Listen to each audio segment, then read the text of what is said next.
ഒരുപാട് ഡോക്യുമെന്റുകൾ മെയിൻറ്റെയിൻ ചെയ്യുന്നുണ്ട് സ്കൂളുകൾ. അപ്പൊ അങ്ങനെയുള്ള ഡോക്യുമെന്റുകളും ഒക്കെ നമ്മൾ പ്രിപ്പയർ ചെയ്യുന്നത് ഈ ലാപ്ടോപ്പ് ഒക്കെ യൂസ് ചെയ്ത് ടെക്നോളജി ഒക്കെ യൂസ് ചെയ്തിട്ടാണ്. ഗൂഗിൾ ഡ്രൈവ്, ഗൂഗിൾ ഡോക്ക്, അങ്ങനെയുള്ള ഇമെയിൽ അങ്ങനെയുള്ള കാര്യങ്ങളൊക്കെ ബേസിക് ആയിട്ടുള്ള എല്ലാ നോളജ് നിർബന്ധമായിട്ട് ഉണ്ടായിരിക്കണം. അപ്പൊ അതുമായിട്ട് ബന്ധപ്പെട്ടിട്ടുള്ള ചില ചോദ്യങ്ങൾ നമുക്ക് ഇന്റർവ്യൂവിന് പ്രതീക്ഷിക്കാവുന്നതാണ്. ഇനിയിപ്പോ അടുത്തതായിട്ട് ചോദിക്കാൻ സാധ്യതയുള്ള ഒരു ചോദ്യം എന്ന് പറയുന്നത് ക്ലാസ് റൂം മാനേജ്മെന്റിനെ പറ്റിയാണ്. ഇപ്പൊ ഫോർ എക്സാമ്പിൾ പറയുകയാണെങ്കിൽ ഇപ്പൊ നിങ്ങളെ ക്ലാസ്സിൽ ഒരു കുട്ടി മിസ്ബിഹേവ് ചെയ്യാണ്. അപ്പോ ആ കുട്ടീനോട് നിങ്ങൾ എടുക്കുന്ന ഒരു രീതി എന്തായിരിക്കും? അപ്പോ ഈ ഒരു ചോദ്യത്തിന് ആൻസർ പറയുന്നതിന് മുന്നേ നിങ്ങൾ ചില കാര്യങ്ങൾ അറിഞ്ഞു. ഇപ്പൊ നാട്ടിൽ നിന്ന് നമ്മൾക്ക് ഇങ്ങനെ ഒരു ക്വസ്റ്റ്യൻ കിട്ടുകയാണെങ്കിൽ നമ്മൾ സാധാരണ പോലെ ആൻസർ ചെയ്യും. പക്ഷെ ഇവിടെ കുറച്ചും കൂടി ആ ഒരു ആൻസർ നിങ്ങൾ പ്രിപ്പയർ ആയിരിക്കണം. കാരണം മാൽദീവ്സിൽ എന്ന് പറയുമ്പോൾ കുട്ടികളെയാണ് ഇവിടെ മെയിൻ ആയിട്ട് കാണുന്നത്. അപ്പൊ കുട്ടികളെ നന്നായിട്ട് ശ്രദ്ധിക്കുക എന്നുള്ള ഒരു രീതിയാണ് ഇവിടെ ഫോളോ ചെയ്യുന്നത്.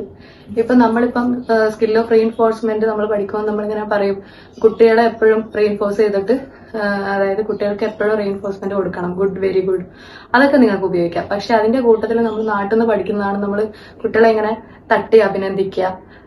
അപ്പൊ ഇവിടെ കുട്ടികളെ ടച്ച് ചെയ്യാൻ പാടില്ല, അങ്ങനത്തെ ഒരു കാര്യമുണ്ട്. പിന്നെ അതവർക്ക് ഇഷ്ടാവില്ല. അങ്ങനത്തെ ഒരു കാര്യം നിങ്ങൾ ശ്രദ്ധിക്കണം. അതേപോലെ തന്നെ കുട്ടികൾക്ക് ചോക്ലേറ്റ് കൊടുക്കുക, എന്തെങ്കിലും തിന്നുന്ന കാര്യങ്ങളൊക്കെ കൊടുക്കുക, അങ്ങനത്തെ കാര്യങ്ങളൊന്നും നിങ്ങൾ അധികം പറയാതിരിക്കുക. കൂടുതലായിട്ടും നിങ്ങൾ അതിനൊരു നല്ലൊരു ആൻസർ കണ്ടുപിടിച്ച് വെക്കുക.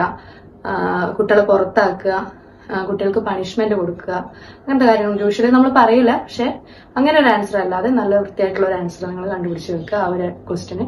പിന്നെ രണ്ടാമത്തെ ഒരു ക്വസ്റ്റ്യൻ എന്ന് പറയുന്നത്, ഇപ്പൊ നിങ്ങൾ ക്ലാസ് എടുത്തുകൊണ്ടിരിക്കുമ്പോൾ ഒരു ഡിഫറently ഏബിൾഡ് ആയിട്ടുള്ള ഒരു കുട്ടി ഉണ്ടെങ്കിൽ ആ കുട്ടിയെ നിങ്ങൾ എങ്ങനെ കൺസിഡർ ചെയ്യും എന്നുള്ളതാണ്. പിന്നെ ആ ചോദ്യത്തിന് നിങ്ങൾ ഇവിടെ മാൽദീവ്സ് കൂടുതലായിട്ട് ഇൻക്ലൂസീവ് എഡ്യൂക്കേഷന് വേണ്ടിയിട്ട് ഇൻക്ലൂസീവ് എഡ്യൂക്കേഷനെ പ്രോത്സാഹിപ്പിക്കുന്ന ഒരു കൺട്രിയാണ്. അപ്പം അതിനും നിങ്ങൾ വ്യക്തമായിട്ടുള്ള ഒരു ആൻസർ കണ്ടുപിടിച്ച് വെക്കുക എന്നുള്ളതാണ്. പിന്നെ ഒരു ക്വസ്റ്റ്യൻ എന്താണെന്ന് വെച്ച് കഴിഞ്ഞാൽ, നിങ്ങളുടെ ടീച്ചിങ്, നിങ്ങൾ ക്ലാസ്സിൽ അപ്ലൈ ചെയ്യുന്ന നിങ്ങളുടെ ടീച്ചിങ് സ്റ്റൈൽ എന്തായിരിക്കും എന്നുള്ളതാണ്. അപ്പൊ അതിന് നിങ്ങൾ ഒരിക്കലും ലെക്ചർ മെത്തേഡ് പ്രോത്സാഹിപ്പിക്കുന്ന ഒരാളല്ലെന്നും നിങ്ങൾ സ്റ്റുഡന്റ് സെന്റേർഡ് ആയിട്ടുള്ള ഒരു ടീച്ചിങ് മെത്തേഡ് ഫോളോ ചെയ്യുന്നവരാണെന്നും സ്റ്റുഡൻസിന് ആക്ടിവിറ്റീസ് കൊടുക്കുക, ആക്ടിവിറ്റി ഓറിയന്റഡ് ലേണിംഗ് ആണ് എന്നും പറയാം. അത് കൂടാതെ തന്നെ നിങ്ങളെ ക്ലാസ്സിലുള്ള വിഷ്വൽ, ഓഡിറ്ററി, കൈനസ്തെറ്റിക് ലേണേഴ്സിനെ നിങ്ങൾ ഡിഫറെന്റ് ആക്ടിവിറ്റീസ് കൊടുത്ത് അവരുടെ എബിലിറ്റിനെ പ്രോത്സാഹിപ്പിക്കുന്നവരാണെന്നും കൂടി പറയുകയാണെങ്കിൽ അത് നിങ്ങൾക്കൊരു പ്ലസ് പോയിന്റ് ആയിരിക്കും. ചോദിക്കാൻ സാധ്യതയുള്ള ചോദ്യങ്ങൾ എന്ന് പറയുന്നത്, എന്തുകൊണ്ട് നമ്മൾ മാൽദീവ്സ് പ്രിഫർ ചെയ്തു, അതുപോലെ തന്നെ സ്കൂളിലോട്ട് നമ്മളെ സെലക്ട് ചെയ്താല് സ്കൂളിലുള്ള ഗുണങ്ങൾ എന്തൊക്കെയാണ്, ബെനിഫിറ്റുകൾ എന്തൊക്കെയാണ്, ഇങ്ങനെയുള്ള ചോദ്യങ്ങളും നമുക്ക് ഇന്റർവ്യൂവിൽ പ്രതീക്ഷിക്കാവുന്നതാണ്. ഏത് ക്വസ്റ്റ്യനുകളായാലും നമ്മുടെ ലാംഗ്വേജ്, അതായത് ഫ്ലുവന്റ് ആയിട്ട് ഇംഗ്ലീഷ് സംസാരിക്കാം, അവരുമായിട്ടുള്ള കമ്മ്യൂണിക്കേഷൻ മിസ്റ്റേക്ക് ഇല്ലാണ്ട് നല്ല രീതിയിൽ ഫ്ലുവന്റ് ആയിട്ട് പറഞ്ഞു പോവുക എന്നുള്ളതാണ് ഏറ്റവും പ്രധാനപ്പെട്ട ഒരു കാര്യം. ഇതൊക്കെയാണ് സാധാരണ രീതിയിൽ ജനറൽ ആയിട്ട് മാൽദീവ്സിലേക്കുള്ള ടീച്ചിങ് ഇന്റർവ്യൂവിന് ചോദിക്കാൻ സാധ്യതയുള്ള ചോദ്യങ്ങൾ. എന്തായാലും മാൽദീവ്സിലേക്ക് വരുന്ന എല്ലാ ടീച്ചേഴ്സിനും ഓൾ ദി ബെസ്റ്റ്.